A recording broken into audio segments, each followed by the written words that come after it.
তো দাদারা এখন বর্তমান হাঁটতে হাঁটতে হাঁপিয়ে গেছেন, বসে আছেন, একটু রেস্ট করছে, তারপর আবার উপরে উঠবে। দীঘা থেকে এই পঞ্চলিঙ্গেশ্বর যে ট্রিপটা করছি দারুণ সুন্দর লাগছে খুব। রাস্তা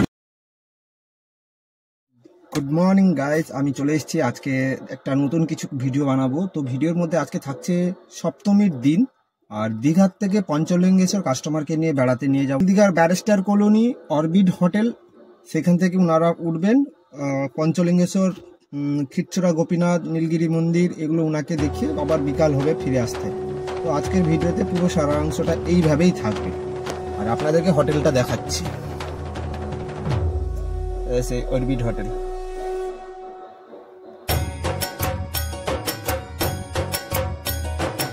দুর্গাপূজার শুভেচ্ছা জানিয়ে আজকের আমি ভিডিওতে শুরু করতে চলেছি আমার প্রথম কোনো লম্বা ব্লগ। আমি এই ভিডিও প্রথম ছাড়ছি। তো হলদিঘার ব্যারিস্টার কলোনি অরবিট হোটেল থেকে কাস্টমার উঠবে, তো উনি ফোন করে ডাকলেন যে আমরা রেডি হয়ে গেছি, আর আমি সোজা গাড়ি স্টার্ট করে ওনাদেরকে তুলতে চলে এসেছি। তো ওনাদের হোটেলের সামনে যখন আমি গাড়ি লাগিয়ে দিই, ওনারা 1-2 মিনিটের মধ্যে বেরিয়ে এসে গাড়িতে বসে আমাদের ট্যুর এখান থেকে শুরু হয়ে গেল। তো শুরুর প্রথমেই আমি আপনাদেরকে দেখাতে চলেছি দীঘার যে পুজো, রাস্তার পাশে যে পুজোর প্যান্ডেল, তার গেট আর পুজোর মণ্ডপ, এগুলো দেখতে দেখতে আমরা সোজা উড়িষ্যায় ঢুকে পড়লাম। উড়িষ্যায় ঢুকে পড়ে প্রথমেই আমি পেট্রোল পাম্পে গাড়িতে তেল ঢুকিয়ে সোজা বেরিয়ে পড়ি উড়িষ্যার ওই লম্বা 40-45 কিলোমিটারের রাস্তা পথ, তারপরে NH পড়বে। আর প্রথমেই যে ভিডিওটা আপনাদেরকে দেখাচ্ছি এই সেই ব্রিজ, এই পাশ দিয়ে সুবর্ণরেখা নদীর জল এই পাশ দিয়ে ঢুকে পড়ে আমাদের পূর্ব মেদিনীপুর জেলা। এদিকে কিছু জায়গায় বন্যা হয়ে যায়, সেই কারণে আমি এই ব্রিজটা আপনাদেরকে দেখিয়েছি। তো অনেক কথা হয়তো আমার ভুলবশত অনেক ধরনের কথা হয়ে যাচ্ছে, তো প্লিজ ভিডিওটা দেখে তেমন কিছু মনে করবেন না, কারণ প্রথমবার ভিডিও বানাতে গেলে যা মনে একটু সাহস আছে, কিন্তু সেই সাহস দিয়ে করে যাচ্ছি ভিডিওটা, আর মুখে বলে যাচ্ছি, ভিডিওটা অ্যাড করে যাচ্ছি। তো চলতে চলতে আধ ঘন্টা 45 মিনিট পরে আমরা ঢুকে এসেছি সেই সামনে ন্যাশনাল হাইওয়ে ফ্লাইওভারটা। এখান থেকে বাম দিকে আমরা ভেঙে গেলে সোজা চেন্নাই হাইওয়ে খড়গপুর, এই রাস্তায় আমরা জয়েন করে নিচ্ছি এইখান থেকে। তো দীঘা থেকে এই ডিস্টেন্সটা প্রায় 45 কিলোমিটার হয়ে যাচ্ছে। কিছুটা 4-5 কিলোমিটার যাওয়ার পরে রাস্তায় পড়ে একটা বাম সাইডে HP পেট্রোল পাম্প। এখানে সুন্দর মানে বাঙালি খাবার সবথেকে ভালো পাবে এই সেই পেট্রোল পাম্পের কাছে। তো এইভাবে আমি আপনাদেরকে ভিডিওতে দেখাতে চলছি। তো জানি না কেমন হবে ভিডিওটা, তো প্লিজ আপনারা ভিডিওটা স্কিপ করে কম দেখবেন, কারণ প্রথমবার ভিডিও বানাচ্ছি, নিশ্চয়ই কিছু না কিছু একটা স্পেশাল থাকবে, সেইটাই ভাববেন। কারণ এই যেতে যেতে আমি আপনাদেরকে যে ব্রিজগুলো দেখাচ্ছি, এটা হচ্ছে রাজঘাট ব্রিজ। এই ব্রিজের আবার একটা বৈশিষ্ট্য হচ্ছে যে এখানে সবথেকে নদীতে ভালো বালি উঠে, এই কারণে এই ব্রিজটা আমি তুলে ধরলাম। আর এটা হচ্ছে সুবর্ণরেখা নদীর ব্রিজ। তো এইভাবে আমাদের রাস্তা চলতেই থাকছে। প্রায় ঘন্টা 2 গাড়ি চালানোর পর আমরা ঠিক বালেশ্বর কাছাকাছি সেই জায়গায় পৌঁছে গেছি।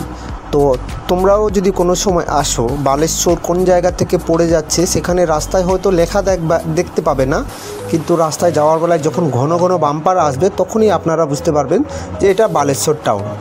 কারণ পুরো NH রাস্তায় আমার 400-500 কিলোমিটার পর্যন্ত যা এক্সপিরিয়েন্সে সবথেকে খারাপ রাস্তা ওই বালেশ্বর টাউনের কাছে।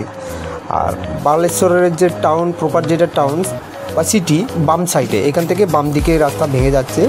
আমরা রেমুনা বলেই যে ফ্লাইওভার, তার ফ্লাইওভার উপর থেকে আমরা এখান থেকে 7-8 কিলোমিটার যাওয়ার পরে আবার একটা ফ্লাইওভারের ওঠার আগে বাম দিকে যে রাস্তাটা কাট দিচ্ছে, সেই রাস্তা থেকে আমরা পঞ্চলিঙ্গেশ্বর যাওয়ার জন্য সেই রাস্তাটা ধরেছি। তো জানি না কেমন হয়েছে ভিডিওটা, তো সেটা তোমরা দেখে কমেন্টে করে জানাবে। তো ভিডিওটা যদি ভালো লাগে তো প্লিজ একটা করে লাইক করবেন। এই সেই রাস্তা আমরা পৌঁছে গেছি। এখান থেকে বাম দিকে যাওয়ার পরে কিছুটা যাওয়ার পর ফ্লাইওভারের মাঝখান দিয়ে ডান সাইডে যাওয়ার যে রাস্তাটা, সেটা হচ্ছে নীলগিরি সিটি হাইওয়ে। সেই রাস্তাটা আমরা ধরলে সোজা পঞ্চলিঙ্গেশ্বর যাওয়ার জন্য এটাই এই রাস্তাটা। তো যখন আমি ব্রিজের নিচ দিয়ে ঢুকে পড়ি, তো ডান দিকে খুব সুন্দর দুর্গাপুজোর প্যান্ডেল। ভাবতে পারিনি যে উড়িষ্যায় এত সুন্দরও দুর্গাপুজোর প্যান্ডেল হয় বা দুর্গাপুজোর প্যান্ডেল বানায়। তো আপনারাও দেখুন, সঙ্গে কেমন হয়েছে কমেন্টে জানাবে। তো আপনারা আমার ভিডিওর সঙ্গে দেখতে থাকবেন, তাতে আপনাদের নলেজ কী হবে না, রাস্তাটার সম্বন্ধে আইডিয়া হবে, আর কিছুটা সময় আমার সঙ্গে গল্পও করতে পারবে বা আমার গল্পটা শুনতে পারবে। যখন এই গল্প শুনতে শুনতে পাহাড় দেখতে পেয়ে যায়, তো তখন আর কাস্টমার আর কোনো মতে রাখতে পারছে না, ওই তো পঞ্চলিঙ্গেশ্বর পৌঁছে গেছি। তো আমি কাস্টমারকে বলি এখান থেকে আরও 16-17 কিলোমিটার ডিস্টেন্স বাকি আছে। তো কেমন লাগছে পাহাড়? দারুণ লাগছে, সারা রাস্তাটাই খুব সুন্দর লাগলো, সিনিক ভিউটা ভীষণ ভালো। দীঘা থেকে এই পঞ্চলিঙ্গেশ্বর যে ট্রিপটা করছি দারুণ সুন্দর লাগছে, খুব রাস্তাটাকে একদম অনুভবই করা যাচ্ছে না, এত সুন্দর প্রাকৃতিক দৃশ্য।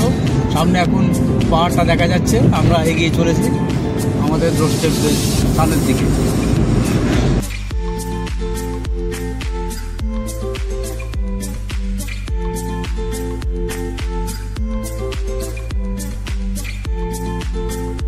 সেই পুজো প্যান্ডেল থেকে 10-12 কিলোমিটার এগিয়ে এলে বাম সাইডে আবার ভাঙতে হবে। এখান থেকে লেখা আছে পঞ্চলিঙ্গেশ্বর এই দিকে।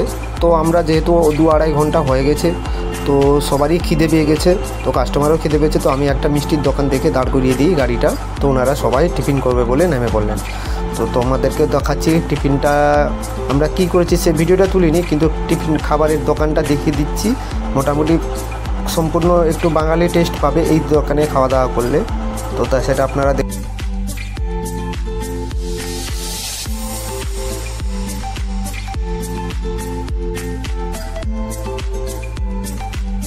প্রায় 20-25 মিনিটের মধ্যে টিফিনটা করে আমরা যখন পঞ্চলিঙ্গেশ্বর রাস্তায় বেরিয়ে পড়ি, তো প্রথমে দেখতে পাই একটা ডান দিকে খুব সুন্দর একটা নতুন মন্দির হচ্ছে, কিন্তু পঞ্চলিঙ্গেশ্বরের রাস্তাটা প্রচুর খারাপ হয়ে গেছে। এই রাস্তায় খারাপ রাস্তায় যাওয়ার পথে কিছুটা ভিডিও বেশি করতে পারিনি, তুলতে পারিনি। তারপর সেখান থেকে 7-8 কিলোমিটার আসার পরে পঞ্চলিঙ্গেশ্বর ডান দিকে ভেঙে যাচ্ছে পঞ্চলিঙ্গেশ্বরের পাহাড়। তো সোজা ঢুকে এসেছি প্রায় 3-4 কিলোমিটার, ঢুকে আসার পরে আমরা পঞ্চলিঙ্গেশ্বর দিকে ক্রমশ এগিয়ে যাচ্ছি, ডান দিকে সব হোটেলগুলো। তারপর কিছুক্ষণ যাওয়ার পরে আমরা গাড়িটা পার্কিংয়ে গাড়িটা ঢুকিয়ে দিয়ে আপনাদের জন্য আমি ভিডিও বানানো শুরু করলাম। মানে গেস্ট তো ঘুরছে তার নিজের কাজের জন্য, আমি তো চাইবো তোমাদেরকেও দেখাতে পারি সেরকম ধরনের ভিডিও আমিও শুরু করে দিলাম। তো আমিও ভাবলাম যে আমিও পঞ্চলিঙ্গেশ্বরটা একটু ঘুরে আসি, আমার বহুবার ঘোরা আছে, তবে ভাবলাম এসেছি যখন একবার ঘুরে যাই। এখন যেহেতু বৃষ্টিকাল, ঝর্নার জলটা দেখবো বলে। তো লম্বা রাস্তা, পার্কিং পুরনো পার্কিংটা ভেঙে এখন নতুন পার্কিং করে দিচ্ছে। অনেক আগের থেকে গাড়ি দাঁড় করিয়ে আমরা হেঁটে হেঁটে আসছি, অত হাঁটার অভ্যাস নেই, তো কি বলবো, হাঁটতে হাঁটতে হাঁপিয়ে যাচ্ছে। আর আশেপাশে যে দোকানগুলো এগুলো তো সব নতুন, আমি যখন ঘুরে গেছি এগুলো সব কিছু ছিল না, অত দোকান ছিল না। এখন তো পুরো সিজন বলতে গেলে, তো সেইভাবে প্রচুর দোকান আর পাথরের জিনিস, সব ধরনের জিনিসপত্র এখানে সব বিক্রি হয়। আর যারা বসে আছে দোকান নিয়ে যে যেরকম পাচ্ছে কেনাকাটি করছে, আমি তো সেগুলো দেখিয়ে আপনাদের কাছে, যাতে তোমাদের ভিডিওটা একটু দেখতে ভালো লাগে সেইভাবে আমি এগিয়ে যাচ্ছি ক্রমশ।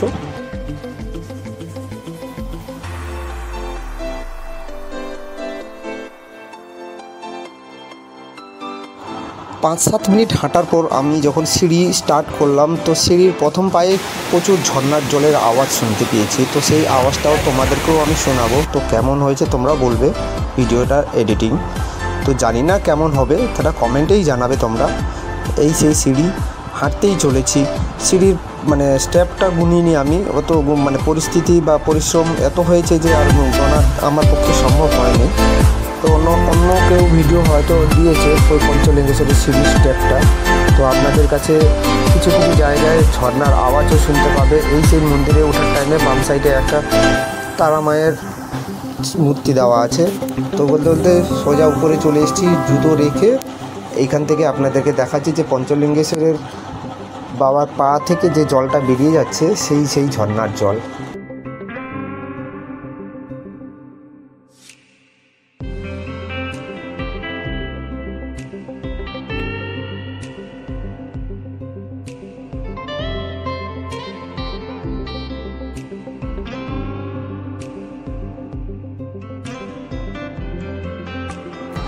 তিন 400 সিঁড়ি পাওয়ার পরে আমি যখন উপরে এত দূর এসেছি, আমি ভাবলাম যে একবার নিচেও গিয়ে ঘুরে আসি। তো আমি সেই চলে এলাম এখানে হুন্ডি, যারা কেউ যদি টাকা দান দিতে চায় সেই হুন্ডিতে দান দিয়ে বাবার প্রসাদ পাশের দোকান আছে। আর সে চলে এসছে একবারে নিচে, এখান থেকে একবারে পঞ্চলিঙ্গেশ্বরের বেল ঘন্টি বাজিয়ে দিয়ে নিচে নেমে পড়লাম। জয় বাবা পঞ্চলিঙ্গেশ্বরকে জয়।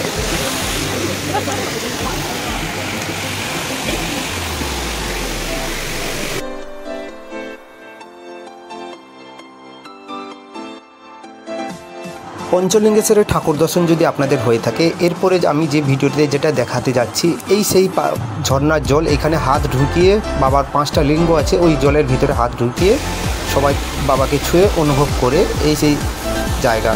তো আমি এতটা দূরে এসেছি, ভাবছি যে এখানে হাত ঢুকাবো, একা মোবাইলটা ধরবে কে কী করবে সেই নিয়ে আমি আর নিজে হাত দিইনি। যেহেতু আমি এর আগে অনেকবার হাত দিয়ে প্রণামও করেছি, ছুঁয়েছি, তখন জলের স্রোতটাও কম ছিল, এখন জলের স্রোতটা বেশি, তো জামা কাপড়ও ভিজে যাওয়ার চান্সটা বেশি। যেহেতু আমাকে সারাদিন থাকতে হবে, এই কারণে আমি আর বাবাকে ছুঁয়ে প্রণাম করিনি। তো মোটামুটি আমার ঠাকুর দেখা শেষ হয়ে আমি যখন নিচে যাচ্ছিলাম, হঠাৎ করে দেখতে পেলাম আমাদের গেস্টকে।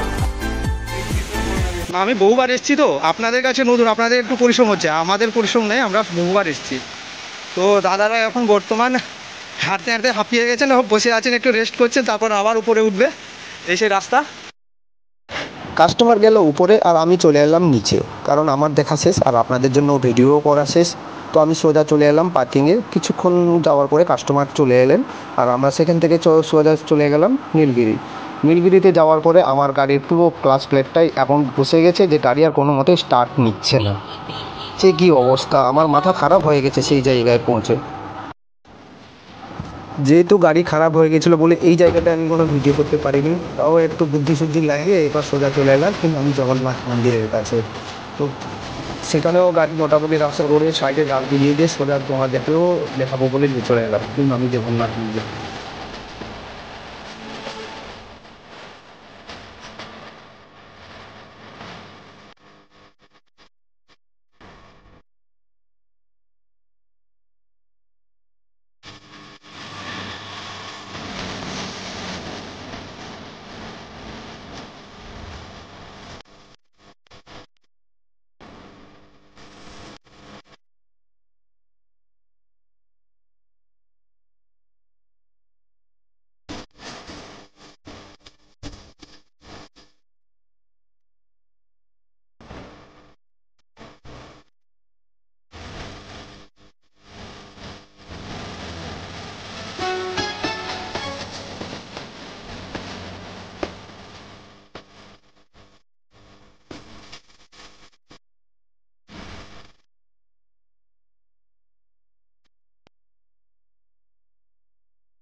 প্রায় ভিডিও বানানো প্রায় শেষ, আর ভিডিও বানানোর শেষে আমি কাস্টমারের কাছ থেকে কিছু ইনফরমেশান আমার জন্যও নিচ্ছি, আর যারা আমার এই ভিডিওটা দেখবে তাদের জন্যও নিচ্ছি।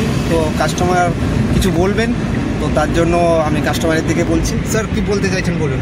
আমরা আসলে এসেছি উত্তর চব্বিশ পরগনার বারাসাত থেকে দীঘা এসেছি। এখানে এই আমাদের জয়দেব বাবুর সাথে আমরা ট্রিপ করলাম পঞ্চলিঙ্গেশ্বর, তারপরে ওখান থেকে গেলাম নীলগিরি জগন্নাথ টেম্পল এবং ইমামি টেম্পল।